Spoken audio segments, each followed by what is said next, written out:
Hello guys, so we are going to continue our Python series, and in this video we're going to discuss about a new library which is called as Pandas.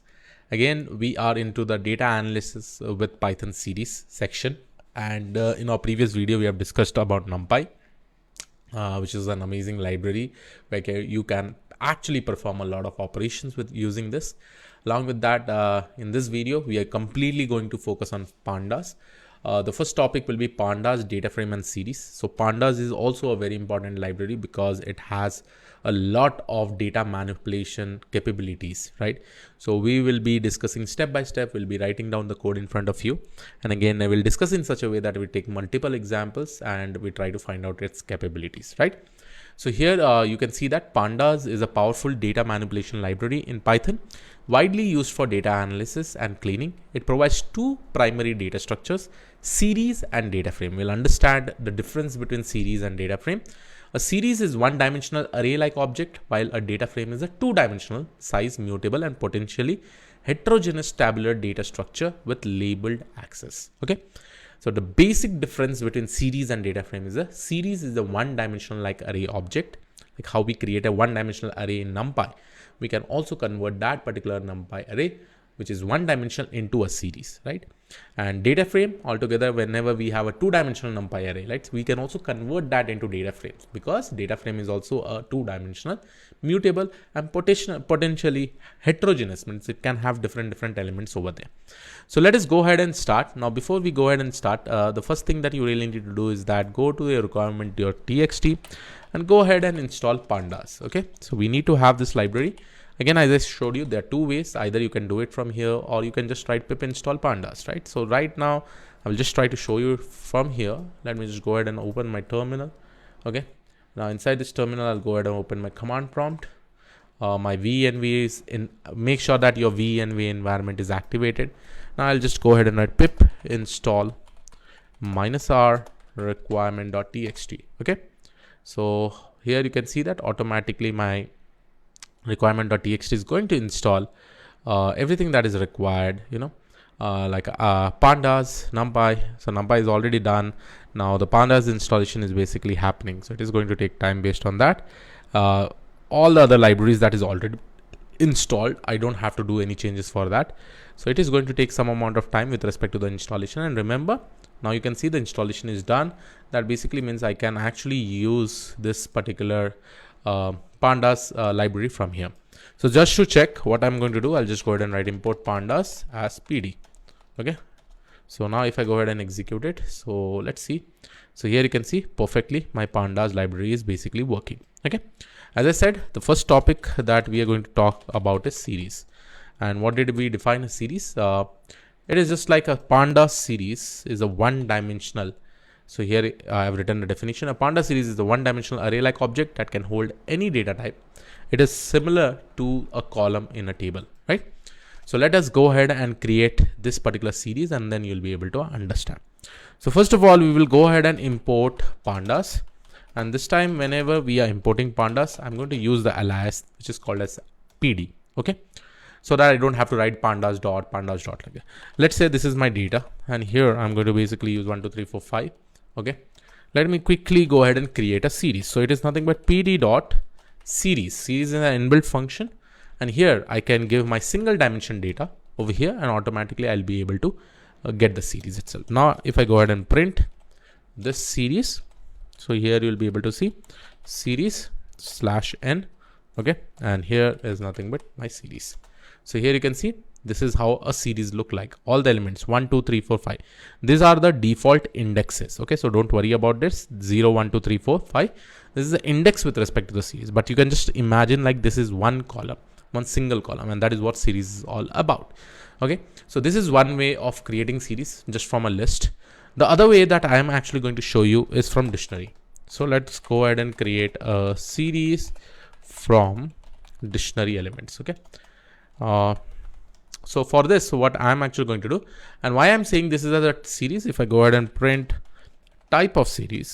Okay, so type of this particular series variable. So here you can see that it is a pandas core.series data type. Okay, now create a series from a dictionary. So let's say this is my data, And here I'm just going to use some of the elements like A colon 1. Next element will be B colon 2.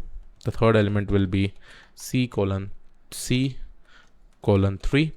And these are my elements. Now, in order to use this particular data and convert this into series, I will just go ahead and write pd.series. And here we are specifically going to use the data. Okay. Now, if I go ahead and check this out, series underscore dictionary. Okay. This is my variable. If I go ahead and just print it. Okay. So let's go ahead and print. And here I'm going to basically go ahead and write series underscore dict. Here you can see this becomes my index. This key, what I have actually written, A, B, and C, this becomes my index. Before, the default index was 0, 1, 2, 3, 4. But here you can see that these are my default indexes now. And that is what is important for creating series from a dictionary. Whatever will be the keys, that will be considered as the index, and all the values will be considered as the series values. Okay. Now, I can also make sure that I can give a different index over here based on my requirement.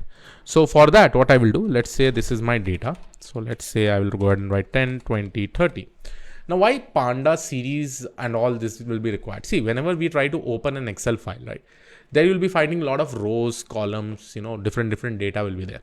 And to read that, do some manipulation, this Pandas will be very much important. I will also show you how to read a particular data and show you amazing things over there, how you can explore it in the form of DataFrame and series itself. So let's take this particular data and I will just go ahead and create my indexes. Let's say my indexes will be something like this. A, B. Okay, so these are my indexes that I want to do. And I have to always use based on the number of elements, that many number of indexes needs to be there, right? Now, in order to probably use this index over here, right, without using any key value pairs, right, how do I write it down? So here I will write pd.series. Okay, pd.series, and here specifically with respect to the series I will require data, and then the second parameter that I'm actually going to give is my index. And this is what index I'm actually going to give. Okay. So if I go ahead and execute this, so here you can see that this will basically be my index and these are my elements. So this way also you can probably create your series and all, right? As said, what is a series? It is a one-dimensional array-like object that can hold any data type. It is similar to a column in a table. Okay. So here, these were all the things. Now let's talk about data frame. Okay, so let's talk about data frame. So here, data frame, as I said, it is a two-dimensional mutable and heterogeneous tabular data structured with label access, that is rows and columns. It is similar to a table in an database or in an Excel. Let's say that this is my Excel sheet I'm going to use for this particular example. So here you will be able to see I'll be having some column names. I'll be having so many different rows. Right, this is a multi-dimensional array, right, or multi-dimensional data itself, right? I have so many things. I can directly read this, convert this into a data frame, and with the help of data frame, what is data frame? Like, it will be having multiple rows and columns. That's it. In series, it just has a single column. In data frame, it can have multiple rows and columns. Okay. So let's go ahead and create one by one. First, we'll try to see how to create a data frame completely from basics, and then we will also try to read a specific CSV file and see how a data frame is basically created. So here you will be able to see create a data frame from a dictionary of list. Okay, so I will I'll create a list dictionary with key value pairs, and in that key value pairs, values will be in the form of list, since I really need to have a multiple data. So here I will go ahead and create my data. So this is how we basically create a dictionary. And here we are going to use name value pairs, right? A key value pairs. Let's say my first column is name. Okay. And in name, I'm going to use multiple names, right? Considering multiple rows. First name will be Krish. Second name will be John. Okay. Third name will be Jack. Okay. So these all names are specifically there. Then let's go ahead and use this age. Inside this, let's go ahead and create some values, like let's say 25, 30, and 45. Okay, so these are my second column, right?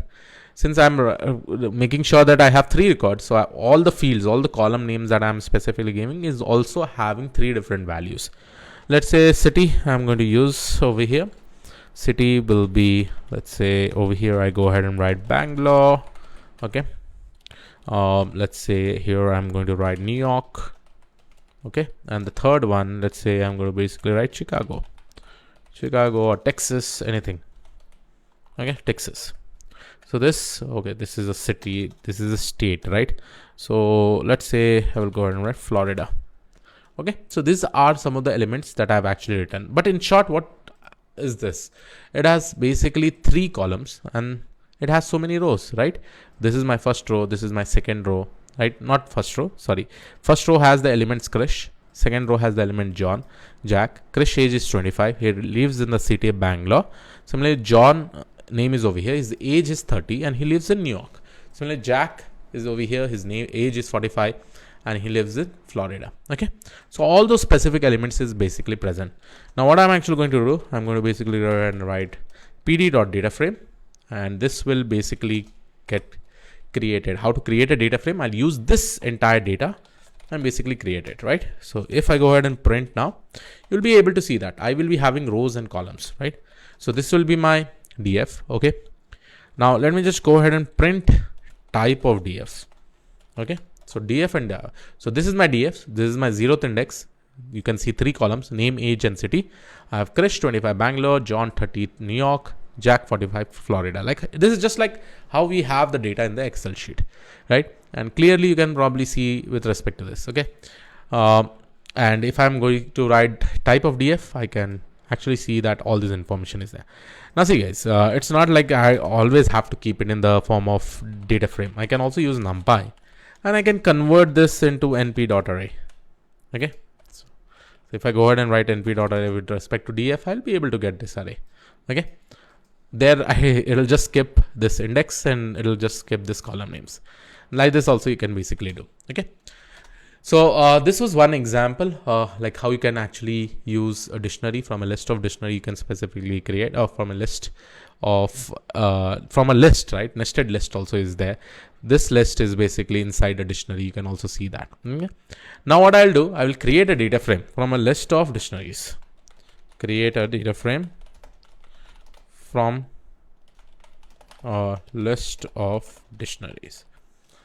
Okay, I'll do the same thing over here. Now let me do one thing. Let me go ahead and create my data, and here I will just go ahead and create a list. And with respect to the list, what I will do, I'll just copy this entire thing, this 3 fields. Let's say I'm just copying it. Okay. Now instead of writing like this, right, where name is equal to all the names, age is equal to all the names, what I will specifically do, I will say, hey, let's create a key, or let's create a dictionary over here, and this single dictionary will be this one.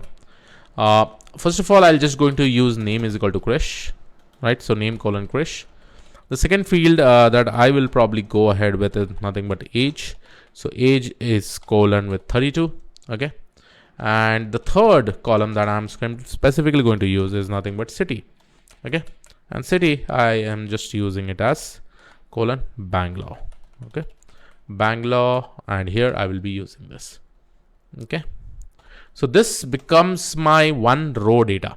Okay, and I will remove all these things. Now similarly, I can go ahead and create with respect to any number of key value pairs. So let's say I go ahead and paste the same thing, just to make sure that I have this entire thing in the similar way. Okay, so what this is the list of dictionary key value pairs. So this becomes my first row, like name 32 Bangalore, right? Like this. Let's say I'm going to change something over here, 34. Let's say I'm going to write John over here, right? And here I'm going to write Bapi. Okay, here I'm going to write Jack. Okay, all these elements are there. Let's go ahead and execute it, and I will go ahead and use the same thing, pd.dataframe. Okay, and let me just go ahead and execute it. So here you can see Krish 32 Bangalore, John 34 Bangalore, Bapi 32 Bangalore, Jack 32 Bangalore. So all these values are specifically there with respect to this particular data frame, right? So this is also how you can actually go ahead and create it. It is up to you how you really want to go ahead, whether you want to go ahead with this. But most of the time what we specifically do is that whenever we are creating something, right? Whenever we are creating, we mostly work with bigger data set, right? Like CSV file, Excel file and all. So let me now just go ahead and show you how to probably read any kind of data set with respect to this. And let's say if I'm having a CSV file, how can I probably read it? I'll be showing you multiple examples that when I go ahead, with Excel and all. But right now I'm just going to use this online sales data.csv, which is available over here. So for this, what I will do, we'll go ahead and write pd.read_csv. There are a lot of functions like read_excel and all, but I'm actually going to use this. Okay. So read_csv, and here I'm going to just call this CSV file. Let's rename it. Okay. I'll just go ahead and write this as sales data. Let's see whether this will get converted. Sales_data.csv. Okay. So I will just go ahead and rename it, and let's go ahead and write sales_data.csv. Okay. And this basically becomes my data frame. Now, if I want to go ahead and see the top 5 elements of data frame, I'll just go ahead and write df.head, right? So df.head is basically giving me this entire information. If I remove this print also, you'll also be able to see it much more clearly. So this is how it looks like. This is my first column, second column, third column and all. And df.head of 5 is basically giving me top 5 records, 0, 1, 2, 3, 4. Similarly, if I want to see the last 5 records, I can actually use df.tail, and it basically gives me the last 5 records, right? And these are the default indexes that we are specifically getting, right? So guys, now let's go ahead and see how we can access the data from this particular data frame, which is important. So here I'm going to basically write accessing data from data frame. Okay. So right now this is my data. Okay. Like all this information is specifically data over here that is available. Or let me just go ahead and create this one. This also looks good. Okay. So I'll just go ahead and use this particular data. Let's see. So this is my data right now. Okay. Krish, age and all. So if I go ahead and also use df, right? So df is basically this one. Okay. Now after I go ahead and create df, now let's say that I want to pick up all the elements with respect to name, right? So here what I can go ahead and do, I can just go ahead and write df of name, right? So whenever we are specifically using anything related to columns, we can directly go ahead and call the column name. So if I go ahead and write df of name, I'm actually able to get this, right? Now very important thing that you'll see, if I'm picking up one column, right, it actually becomes what? It becomes a series, right? So if I go ahead and see type of df of name, you will be able to see that I'm actually able to get series over here, right? So since I'm just picking up one entire column itself. Okay. Now this is one way. Now there is also another way which I will be showing you. I will be using df of loc of 0. Loc of 0 basically means I'm just going to pick up my 0th row, right? If I really want to go with row index, that time I will be specifically using this loc operation. Okay. Loc. Okay. Loc operation. That basically means row index. Okay. Let's say I want to go ahead with column index also. So I can also go ahead and write index location, iloc, right? And here if I go ahead and give 0, that basically means I'm picking it up. Krish 25 Bangalore. So here you can see name age city, Krish 25 Bangalore, right? Let's say I will just want Krish. I can go ahead and write 0,0, right? So I'm getting an error over here. Oh no, it is not an error. It is a warning. It says 0,0. 0,0 is nothing but this specific element 0,0, right? So first is something related to, you can just consider location of 0,0 is basically giving you this thing, row and index. Okay. So let's say I go ahead and execute this. Let's try with iloc of 0. So here you can see I'm getting this. If I go ahead and 0 of 1, I'll be able to see this 25. If I go ahead and with 0,2, I will be able to see this, right? So all the information is basically there. If I go ahead and write 0 colon, right? So here you can see there is a key error because it is not able to find out the error. So 0,2 is basically giving me this particular value, Bangalore. Okay. So you can also use index location to probably get some kind of information over here. Okay. Now, let's say there is one more function which has been never discussed anywhere, probably, I guess. I've hardly seen in any tutorials they have discussed test. It is nothing but accessing a specified element. Okay, so I hope you got a difference between location and index location. Index location over here, let's say if I go ahead and write 0 of 2, it's specifically working with index location. This is only with respect to row index, and whenever I really want to work with column, I can just go ahead and write this like that directly to column name. These are the three ways how we probably access. Okay, so let's say that accessing a specified element, if I'm specifically using, what does this basically mean, right? So if I go ahead and write df of, okay, df of name, okay, so here you'll be able to see that I'm able to get all the names in this specific data frame, right? Like column Krish, John, Jack. So how many records are there with respect to that particular information I'm getting it. And if I go ahead and just write df dot head or df, right? So if I go ahead and write here, I'll be able to see, okay, my 0th row it is Krish, first John, and this is there, right? Now let me do one thing, something like this. Okay, I will write df dot at, okay, this is very much important. See, at, let's say I give 1 comma, and here I'm just going to give age. I'm able to get this particular value. Why I'm getting this value? Let's see. Okay, so if I go ahead and write df, okay, I'm saying, hey, from a specific element you have to take it, right? So from the age, which is my first index is this one, right? So I'm actually able to get 30, right? If I similarly go ahead and write 2 of age, I will be able to get it, right? 45.